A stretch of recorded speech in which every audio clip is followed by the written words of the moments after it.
বিশ্ব রাজনীতিতে আমেরিকা এবার যে আগুন জ্বালিয়েছে তার কুণ্ডলিতে ওয়াশিংটন নিজেই পুড়ে ছাই হয়ে যাবে। আন্তর্জাতিক আইনকে বৃদ্ধাঙ্গুলি দেখিয়ে দস্যুর মতো আচরণ করে ভেনেজুয়েলার নির্বাচিত প্রেসিডেন্ট নিকোলাস মাদুরোকে অপহরণের ঘটনা গোটা পৃথিবীকে স্তম্ভিত করে দিয়েছে।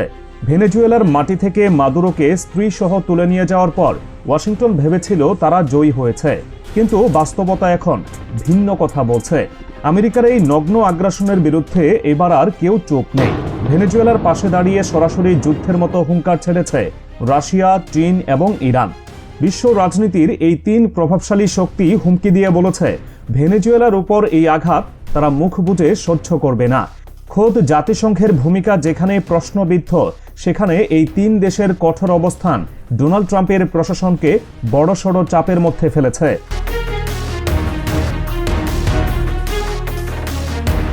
গেল শনিবারের ভোররাতে আমেরিকার এক গভীর ষড়যন্ত্রে ঘুটঘুটে অন্ধকারে ভেনেজুয়েলার আকাশে প্রবেশ করে মার্কিন বিমান বাহিনীর বিশাল বহর, এবং সেখান থেকে যখন নিকোলাস মাদুরোকে স্ত্রী সহ জোরপূর্বক তুলে নিয়ে যাওয়া হলো, তখন হোয়াইট হাউস উল্লাসে ফেটে পড়েছিল। মার্কিন উপপররাষ্ট্রমন্ত্রী ক্রিস্টোফার ল্যান্ডাউ এক্সে ঘোষণা করেছিলেন ভেনেজুয়েলায় নাকি নতুন ভোরের সূচনা হয়েছে। তিনি দাবি করেছেন তথাকথিত স্বৈরশাসকের বিদায় হয়েছে এবং এখন বিচারের পালা। কিন্তু ওয়াশিংটনের এই বিজয় উল্লাস বেশিক্ষণ স্থায়ী হয়নি, কারণ এই ঘটনার পরপরই রাশিয়া যে ভাষায় প্রতিক্রিয়া জানিয়েছে তা আমেরিকার পিলে চমকে দেওয়ার মতো। রুশ পররাষ্ট্র মন্ত্রণালয় হুমকির সুরে জানিয়ে দিয়েছে ভেনেজুয়েলায় যা ঘটেছে তা কোনো সামরিক অভিযান নয়, এটি একটি স্বাধীন রাষ্ট্রের উপর ডাকাতি। মস্কো হুঁশিয়ারি দিয়ে বলেছে বাইরের কোনো ধ্বংসাত্মক সামরিক হস্তক্ষেপ ভেনেজুয়েলার জনগণ মেনে নেবে না। পুতিন প্রশাসন স্পষ্ট বার্তা দিয়েছে তারা ভেনেজুয়েলার বর্তমান নেতৃত্বের নীতির প্রতি পূর্ণ সমর্থন বজায় রাখবে। মাদুরোকে স্ত্রী সহ আটকের ঘটনাকে রাশিয়া অগ্রহণযোগ্য এবং সার্বভৌমত্বের লঙ্ঘন বলে আখ্যায়িত করেছে।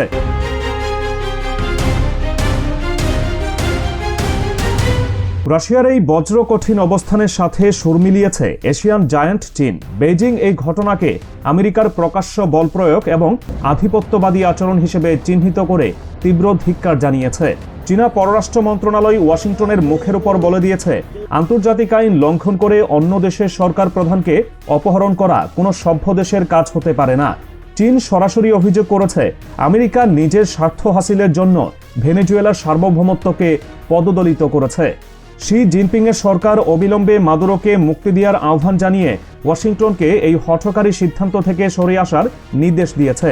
চীনের এই আগ্রাসী কূটনৈতিক ভাষা বলছে ভেনেজুয়েলা ইস্যুতে তারা আমেরিকার সাথে কোনো আপোষ করতে রাজি নয়।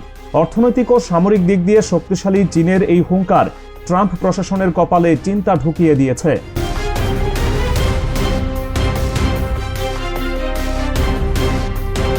তবে সবচেয়ে তেজদীপ্ত এবং বিপ্লবী প্রতিক্রিয়া এসেছে ইরানের পক্ষ থেকে। ভেনেজুয়েলার উপর আমেরিকার এই হামলার ঘটনা শোনার পর ইরানের সর্বোচ্চ নেতা আয়াতুল্লাহ আলী খামেনি এক্সে এক জ্বালাময়ী বার্তা দিয়েছেন। তিনি লিখেছেন, শত্রু যখন ভুয়া দাবির মাধ্যমে কোনো জাতির উপর নিজেদের ইচ্ছা চাপিয়ে দিতে চায় তখন চুপ থাকার কোনো সুযোগ নেই। তিনি আমেরিকার নাম উল্লেখ না করেও বুঝিয়ে দিয়েছেন শয়তানি শক্তির কাছে তারা কখনোই মাথা নত করবেন না। খামেনি হুঙ্কার ছেড়ে ঘোষণা করেন আল্লাহর উপর ভরসা এবং জনগণের সমর্থন থাকলে আমেরিকার মতো দাম্ভিক শক্তিকেও পদাপনত করা সম্ভব।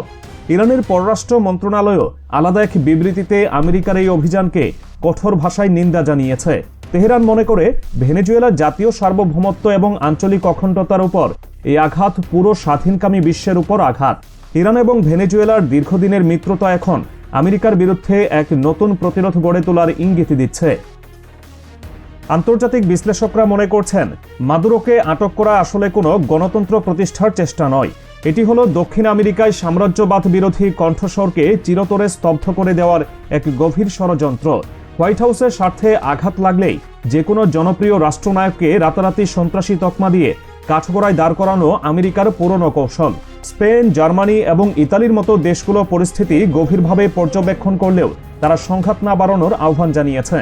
কিন্তু রাশিয়া, চীন ও ইরানের এই ত্রিমুখী চাপে আমেরিকা এখন কূটনৈতিকভাবে কোণঠাসা।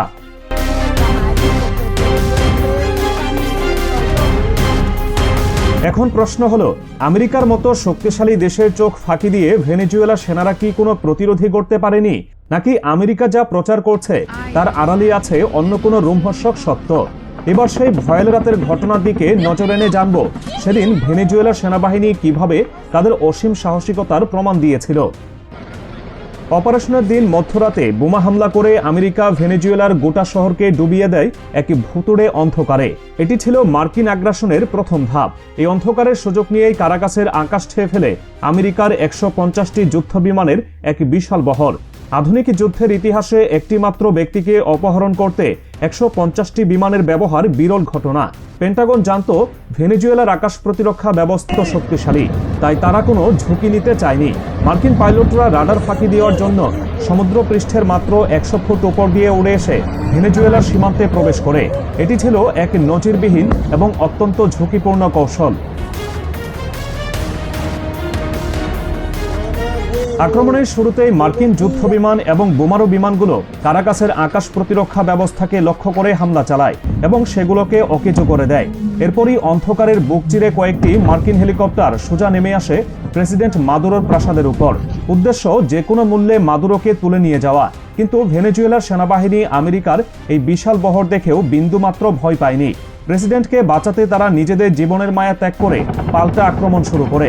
মাদুরোর কম্পাউন্ডে হেলিকপ্টার নামার চেষ্টা করতেই নিচ থেকে বৃষ্টির মতো গুলি ছুটতে থাকে ভেনেজুয়েলার দেশপ্রেমিক সেনারা। তাদের এই তীব্র প্রতিরোধের মুখে মার্কিন বাহিনী দিশেহারা হয়ে পড়ে। ভেনেজুয়েলার সেনাদের গুলিতে একটি মার্কিন হেলিকপ্টার আঘাতপ্রাপ্ত হয়, যদিও হেলিকপ্টারটি বিধ্বস্ত হয়নি। কিন্তু এটি বুঝিয়ে দিয়েছে আমেরিকার অত্যাধুনিক প্রযুক্তির সামনেও ভেনেজুয়েলার সেনারা বুক চিতিয়ে লড়াই করতে জানে। টানা 2.5 ঘন্টা ধরে চলে এই শ্বাসরুদ্ধকর অপারেশন।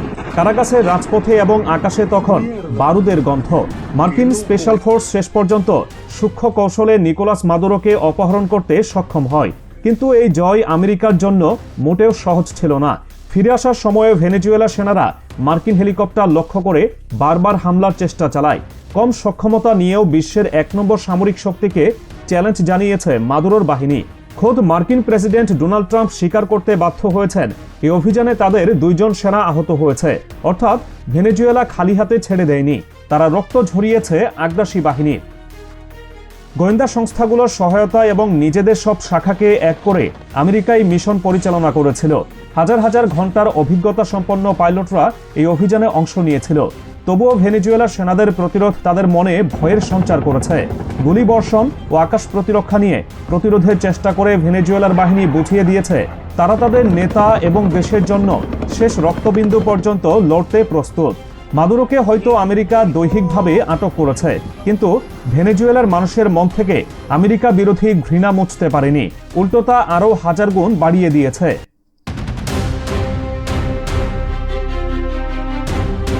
এই অভিযান শেষে মার্কিন বাহিনী তাদের ঘাঁটিতে ফিরে গেছে ঠিকই, কিন্তু রেখে গেছে এক অস্থিতিশীল বিশ্ব।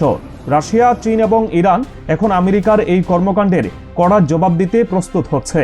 মাদুরোকে আটকের ঘটনা হয়তো ট্রাম্পের জন্য সাময়িক স্বস্তির, কিন্তু এটি দীর্ঘমেয়াদে আমেরিকার জন্য এক বড় বিপদ ডেকে আনছে। আর মাদুরোকে না ছাড়লে আমেরিকাকে এর চড়া মূল্য দিতে হতে পারে।